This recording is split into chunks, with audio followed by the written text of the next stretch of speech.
It's funny how hope may feel like a physical sensation. It tasted like stale office coffee and smelt like the fresh, sharp aroma of new office supplies. After 6 months of job hunting, putting my sum into the digital ether and receiving nothing but automatic rejections, securing the marketing expert position at Artisan's Hearth felt like coming up for air after being submerged for too long. The job description was ideal, the salary was reasonable, and the interview was with Amy. Amy was the CEO and the matriarch of the family that controlled the company. She exuded warmth, and her gravitational pull drew you in.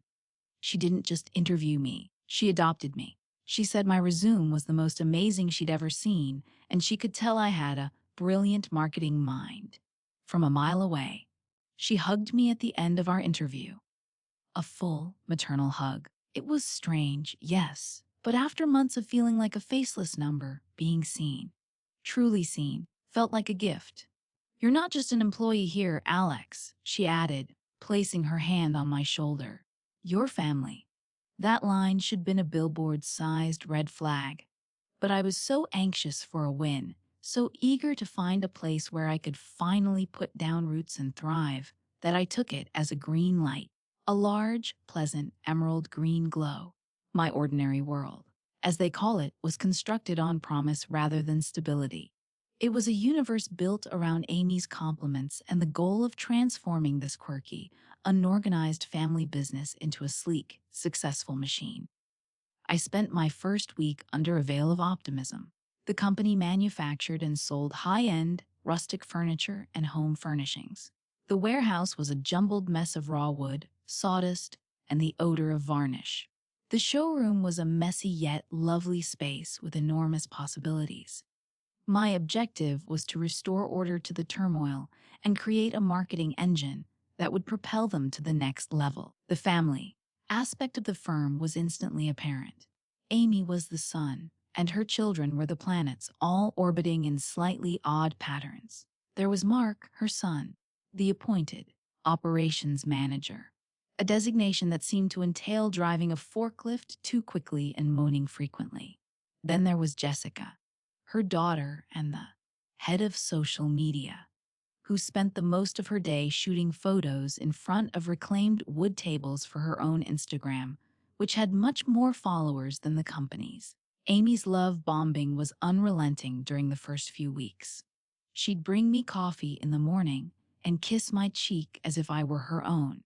"Our brilliant Alex will save us all," she'd proclaim at morning meetings, which were less about strategy and more about her rambling anecdotes. The affection felt pleasant, like a warm blanket. It protected me from the strangeness, the small details that didn't quite add up. It made me feel special and selected. And because I felt chosen, I developed a strong, almost familial loyalty. I was going to work hard for this woman and her family. I was going to prove her correct. Even under the softest blanket, you can feel drafts. The first red flag had appeared before I had begun. The position was advertised through a recruitment firm. Amy called me individually after offering me the post. "Listen, Alex," she said conspiratorially. "Let us make a little arrangement. You inform the recruiter you aren't interested. Wait a week and I will hire you straight. That way, we won't have to pay their exorbitant fees. I will even offer you a little portion of it as a signing bonus." My stomach churned. It was dishonest. It was seedy. But my savings account was shrinking, and the signing bonus she gave was $1,000. $1,000 would cover my rent. So I did it. I lied to the recruiter, a perfectly nice woman who had pushed me for the position. The guilt was a tough pill to chew, but I justified it by explaining that this was how business was sometimes done. I persuaded myself that was a wise decision, not an indication of a flawed character. Amy's character is not mine. When I got inside, the pandemonium was more than simply charmingly eccentric. It was systemic. There was no plan, no budget. There's no strategy. Mark responded to my demands for sales data with blank stares. "We just sell stuff," he shrugged, getting on the forklift for the fourth time that day to rearrange the same 3 pallets. My efforts to create a social media calendar with Jessica were sidetracked by debates over whether filter made her look more authentically rustic. They were pretending to do business. It was a hobby supported by a loan from Amy's husband, a silent partner who, I assumed, was the true source of the family's money. They all have a terrible aversion to commitment and attention. My job was more than just marketing. It was trying to build a rocket ship while the individuals who hired me debated which color to paint the escape hatch. Despite the headwinds, I was making significant progress. In 3 weeks, I was a productivity machine. I was alone, a one-person army. I set up Salesforce to track their non-existent customer data. I installed Slack to streamline their disorganized communication, which largely consisted of shouting across the showroom. I set up a Zendesk ticketing system to handle the stream of client complaints, which were frequently disregarded. I automated their email marketing, created new lead capture forms, and developed a thorough marketing strategy for the upcoming quarter. I was laying the foundation, plumbing, and wiring, all the tedious but necessary tasks they had entirely overlooked. I worked late, arrived early, and had lunch at my desk. I was resolved to deliver the moon, even if they didn't provide me a spaceship. I should have documented my successes and sent regular updates to CYA. Cover my ass. But the love bombing had worked. I was family. Family does not need to show themselves through spreadsheets and statistics, right? Family simply trusts. Family has your back. The transition happened so quickly that I had whiplash. It was a Tuesday morning, perhaps a month into my term. Amy called me into her office. "Jessica and I want to have a little chat," she continued, her voice lacking its normal sugary warmth. The air in the room was frigid. Jessica was sitting in the corner, scrolling through her phone with a bored expression on her face. Amy sat behind her enormous oak desk, which Mark had nearly run a forklift tine through last week.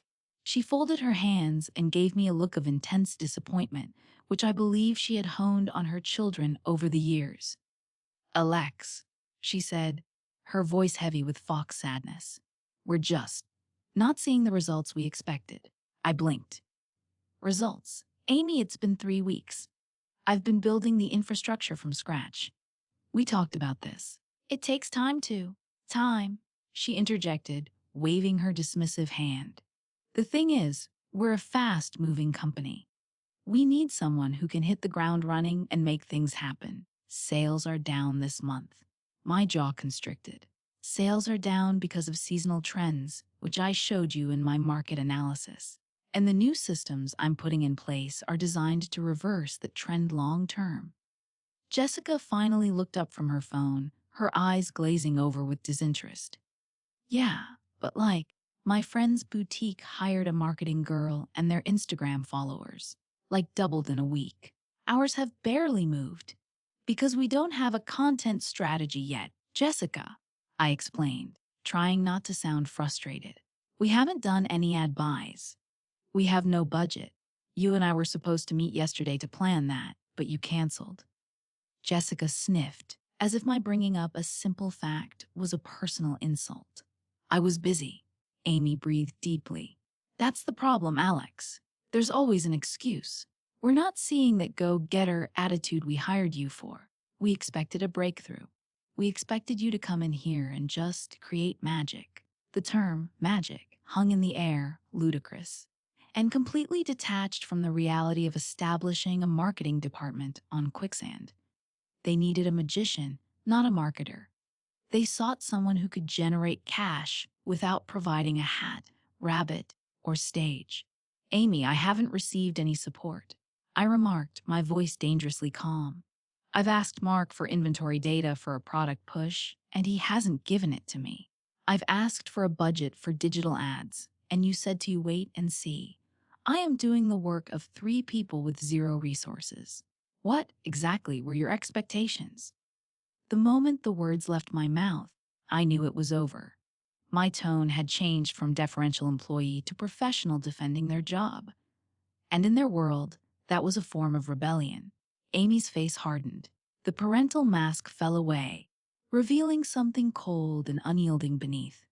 Our expectation, she replied, her voice dripping with frost, was that we wouldn't have to hold your hand. We hired an expert. Frankly, this isn't working out. Today will be your last day. This was an ambush. A flawlessly executed, cold-blooded ambush. They had enticed me in, sapped me of my ideas and energy for a month, and were now dismissing me because I couldn't miraculously rebuild their damaged, mismanaged business in 3 weeks with no money or assistance. It was the ultimate professional treachery. Every late night, every skipped lunch, every ounce of hope I had invested in this place, it all meant nothing. They valued my ability to perform miracles, and I was fresh out. I simply stared at her. The shock was a physical blow that took the wind out of me. The warmth of her morning hugs, the treacly sweetness of her compliments. It all curdled in my mind, becoming toxic and manipulative. I wasn't family. I was a tool. A throwaway tool that failed to accomplish an impossible goal. I stood up, scraping my chair against the floor. I did not plead. I did not argue. Something inside me cracked, and the cold peace fell over me. The pain was present, a deep, throbbing anguish, but it was quickly wrapped in ice. Okay, I replied, my voice flat. Amy appeared surprised by my lack of reaction. She probably expected tears and begged. "We'll have your final check ready this afternoon," she said, suddenly afraid to meet my gaze. I walked out of her office, past Jessica, who was already back to scrolling through her phone, and to my desk. I packed my modest box of belongings, a coffee mug, a notebook, and a succulent, which was probably doomed in this hectic environment anyhow. As I packed, my mind raced with wrath, not sorrow. They had stomped on my work, ethics, and good faith. They had taken advantage of me and then abandoned me. They felt they could get away with it. They assumed I was simply another person they could walk over. But as I packed my box, my gaze shifted to the warehouse floor. I observed Mark operating the forklift with one hand and texting with the other. I noticed a tangle of orange extension cords crawling across a puddle of water near the primary cutting saw. I noticed a stack of huge oak slabs resting precariously against a wall, with no safety brace. I noticed an employee, a young kid named Kevin, going up the industrial shelving like a ladder to reach a package on the top shelf, which was about 20 feet above. And I remembered my small habit. I had established a poor habit as a result of my prior work, a habit of documenting. My phone, in my pocket, contained a photo gallery that was not for social media. It was my insurance policy. It was a compilation of every safety violation I had witnessed in this death trap of a warehouse over the course of the previous month. The table saw had frayed wire. The fire exits are closed. The industrial sander lacked safety precautions. The fact that Mark, the operations manager, did not have a forklift certification, which he had joked about one day. "It's like a giant go-kart," he had said. I even had a photo of an employee standing on the lift's high forks to replace a light bulb, a flagrant infringement that was almost ludicrous. The location was a lawsuit waiting to happen, an accident with the potential to disable someone. I had shot these images quietly and surreptitiously, not for any big aim, but just as a defensive precaution. A just-in-case file, just in case someone tried to blame me for an accident, just in case I needed leverage. The moment had arrived. This wasn't simply a termination. It was a declaration of war. They had no idea I was so heavily armed. My thoughts were clear, my mission crystal. A pledge was created in the solitude of my heart, not in words, but via a cold, harsh determination. I was not going to key their cars or leave a negative Glassdoor rating. I was going to be more imaginative. I intended to exploit their incompetence, laziness, and hubris as a weapon of devastation. I picked up my box, walked to the door, and did not look back. As I drove away from Artisan's Hearth for the final time, I stopped a block away. I pulled out my phone. I opened the photo gallery. I also searched up the phone number for the nearest regional office of the Occupational Safety and Health Administration. OSHA. The call was shockingly simple. I informed the call. professional person on the other end that I was a former employee and wanted to register an anonymous complaint about many major safety violations at my prior company. She asked for specifics. I gave them to her. I listed everything in a steady and accurate voice. Do you have any evidence to support these claims? She was asking. A gradual smile appeared on my face. Yes, I answered. I have photos. A lot of them. Where can I send them? Hello, Amy. The game was underway. The weeks that followed the fire were a peculiar combination of dread and grim determination. Naturally, I needed to locate a new work, the practicalities of life, rent, bills, and the soul-crushing reality of unemployment did not allow for a revenge scheme. So I spent my days tweaking my resume, writing cover letters, and networking. But my nights were spent strategizing. I'd transformed. The eager, rather naive marketing specialist had left.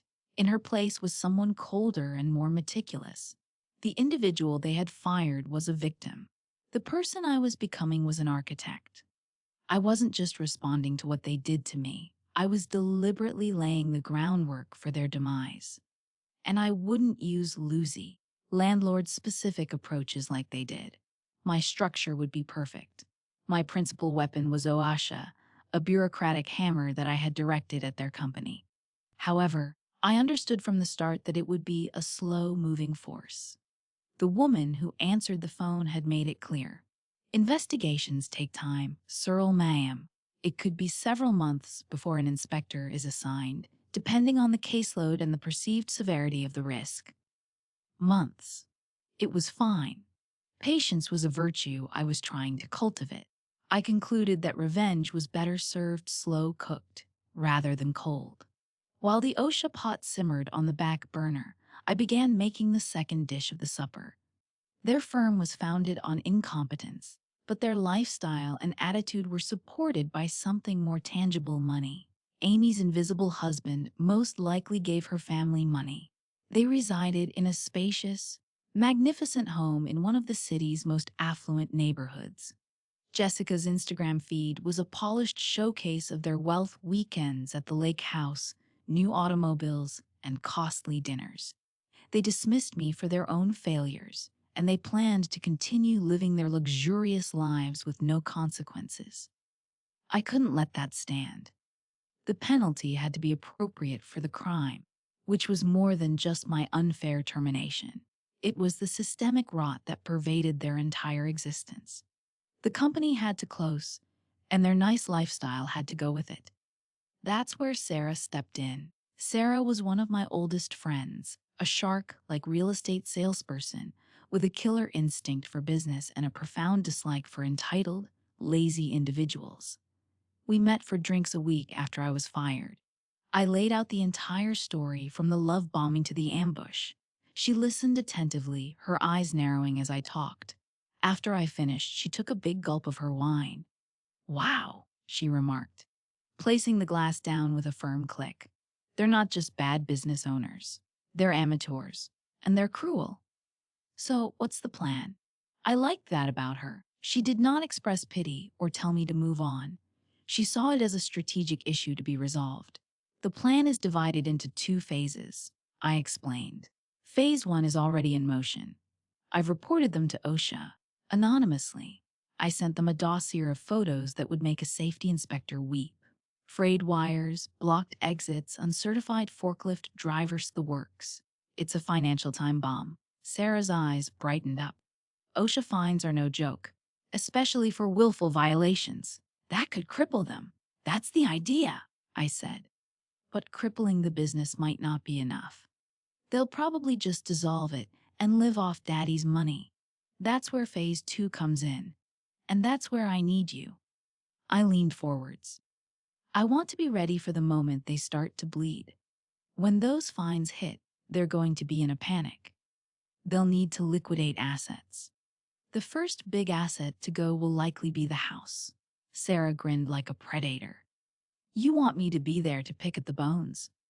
"I want you to sell their house," I clarified. "I want you to be the most helpful, charming, and efficient real estate agent they've ever met. I want you to get them to list with you. and I want you to sell it so fast it makes their head spin. I don't want them to have time to breathe. I want them out of this town, disgraced and defeated, before they even understand what happened."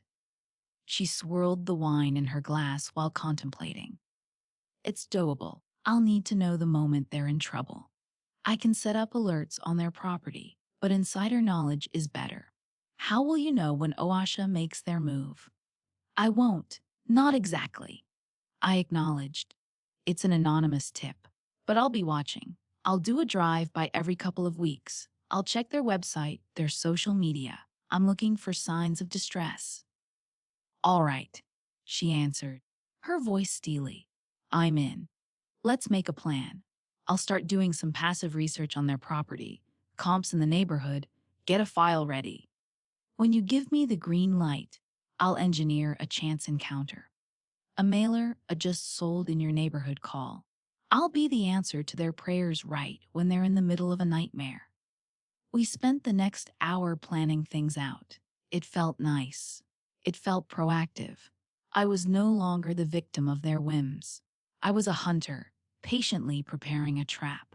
Amy and her family, with their haphazard repairs and assumption that regulations were for other people, were the ideal victims. Their hubris was a fatal weakness. They were so certain of their own invulnerability that they couldn't fathom a world in which their acts had consequences. They couldn't believe that someone like me, whom they had dismissed as inconsequential, possessed the potential to destroy their entire universe. They were the poster children for stupidity, protected only by a thin layer of family wealth and privilege.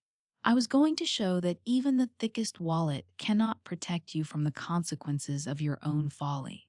Their weakness was not psychological. It was concrete, as evidenced by dozens of JPG files lying on a government server, waiting. They were on a countdown, and only I could hear the clock tick. The waiting was the most difficult part. I obtained a new job, a contract position with a much larger, more professional IT company. It was a good place, structured, courteous, and full of capable individuals who understood what a marketing funnel was. I excelled there, but every day, a portion of my mind went back to Artisan's hearth, visualizing the moment an OSHA inspector walked through the door, clipboard in hand. Months went by. Autumn transformed into a gloomy, harsh winter. I settled into a routine. Work, gym, hang out with pals, and every other Friday after work, I'd take a detour home. I would drive by their warehouse and showroom. For a long period, nothing happened. The parking area was filled with the same beat-up automobiles. The lights were on. From the outside, everything appeared to be normal. I'd have a moment of doubt. Did they receive my complaint? Did the photos get lost in a bureaucratic black hole? Was it all for nothing? During those months, I let Sarah know that everything was still quiet. She was patient. "These things take time," she texted back. "A good hunt requires stillness. Let me know when you see the first twitch." I also kept an eye on their internet footprint. Jessica's personal Instagram was still full of brunches and boutique shopping, but I noticed the company's social media presence had almost completely vanished. The last post was some weeks ago. The website was still operational, but it appeared neglected. Small symptoms, cracks in the facade. Then, around 6 months after being dismissed, I did my normal drive-by on a Friday in early spring, and I saw it. The twitches. There was a fresh sign on the front entrance. It was a regular, laminated, and official-looking document. I couldn't read it from the street, but I recognized what it was. It was a public notification. In the parking lot, adjacent to Amy's fancy SUV, was a generic, government-issued vehicle. My pulse began hammering with a strong, repetitive thud against my ribcage. This was it. The inspector was here. I could almost feel the universe shift as the wheels of justice turned slowly and grindingly. I drove past, my eyes fixed on the structure, a chilly, smug smile forming across my face. The bomb I had planted 6 months prior had finally begun to tick noisily. I sent Sarah 2 words. It's time. The following stage of my plan was entirely observational. My role was finished. I'd placed the pieces on the board. made my move, and now all I had to do was let the game play out. The story's climax would not be a yelling match in a boardroom. It wasn't going to be an emotional confession or a heated argument. The conclusion was a calm, bureaucratic process unfolding at a government office, which culminated in a certified letter being delivered to Amy's mailbox. The culmination was a number on a piece of paper, a huge fine that would be a financial death sentence. I was familiar enough with OSA standards to see how serious their situation was. Each infraction had its own penalty, and penalties for willful or repeat violations, which many of theirs were, given the evident and long-standing nature of the hazards, could amount to tens, if not hundreds, of thousands of dollars. I had given them evidence of at least a dozen unique, major infractions. I did some rudimentary math in my head. Frayed wiring, blocked exits, a lack of machine guarding, incorrect forklift operation, a lack of training documents, ADA non-compliance at their public showroom entry. They were not just aiming for a slap on the wrist. They were facing a penalty that could financially cripple them. They could not afford it. Not without selling something substantial. Sarah called me a few weeks after I observed the inspector's car.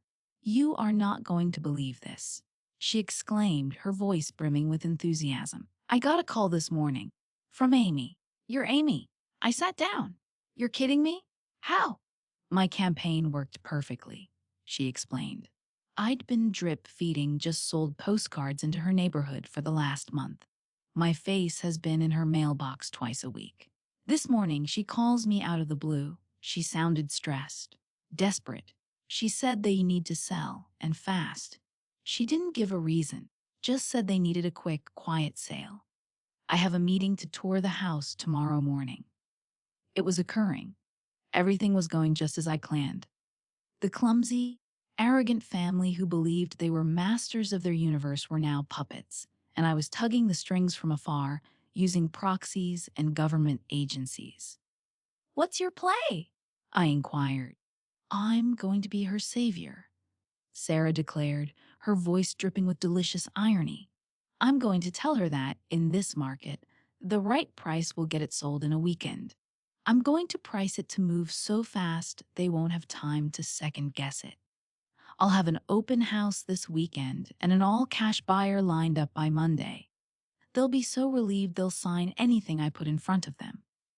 The confirmation I had been waiting for, the genuine culmination of my strategy, arrived about a week later. It was neither a phone call nor an SMS. It was public record. My friend who worked in county administration owed me a favor. I requested her to discreetly check for any new lines or judgments filed against Artisans Hearth LLC, and she called me back that afternoon. "You were right," she replied. "There's a massive one here, filed last week by the U.S. Department of Labor," she said, reading the number aloud. It was a six-figure sum, a figure so large that a small, poorly managed company like theirs could not have absorbed it. It was a death sentence. I hung up the phone and felt quiet. There was no outpouring of delight, no triumphal laughter, just a chilly, clean, very pleasant sensation of accomplishment. It was the feeling an engineer must have had after drawing out a difficult blueprint and seeing the finished project standing exactly as they had imagined it, perfectly balanced and structurally sound. My vengeance machine had worked. A government agency's impartiality had failed to deliver justice, and I knew for certain that they had never seen it coming. They were most likely still at their chaotic workplace, blaming each other, the economy, and the government for a witch hunt. They would never consider blaming the quiet, industrious marketing person they had chewed up and spat out 6 months prior. To them, I was a nobody, and that was the most lovely aspect of it all. Nobody has brought down the entire empire. The aftermath was a slow and pleasant burn. Sarah was true to her word. On a Friday, the for sale sign appeared in front of Amy's gorgeous home. By Tuesday, a small sale pending sign had been placed to it. Sarah texted me a single photo of it with the comment "done." Their internet existence disappeared. The company's website fell down, replaced by a generic 4004 not found error page. The social media accounts have been terminated. It felt as if Artisan's hearth was being gradually removed from the internet. A few months later, on a sunny summer evening, curiosity got the best of me. I took the long road home from work, something I had done every other week for nearly a year. I turned onto the Industrial Park Road, where the warehouse and showroom were situated. I almost did not identify it. The structure was a ghost. The vivid, hand-painted sign that formerly hung over the door had vanished, leaving only a pale, ghost-like imprint on the worn paint. The windows were boarded up with plywood, which looked raw and unsightly next to the brick. Weeds had overtaken the few spots of grass out front, growing tall and wild through the parking lot's asphalt gaps.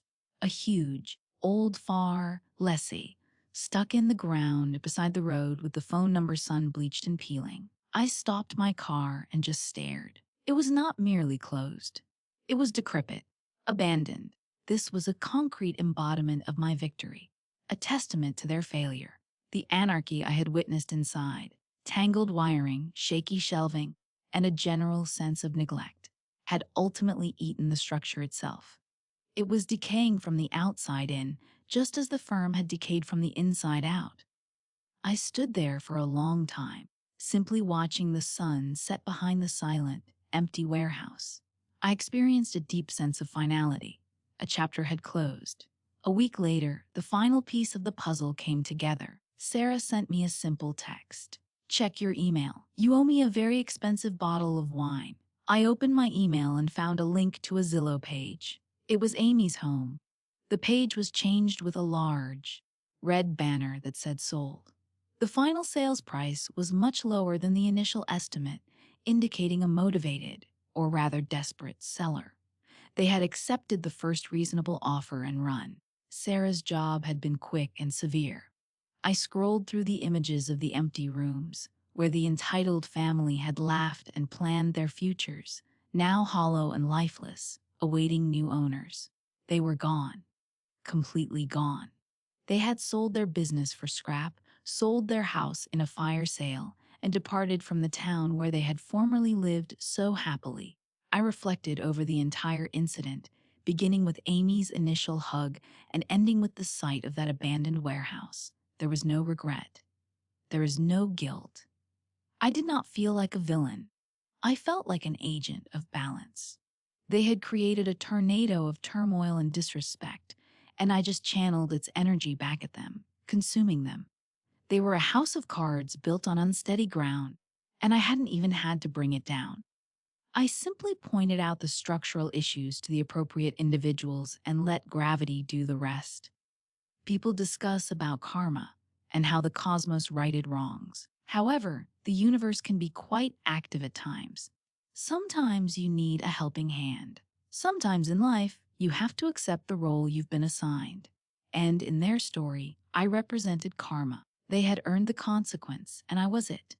I raised a silent toast in my empty apartment, not for vengeance, but for balance, to the faint, pleasant click of a world being set straight.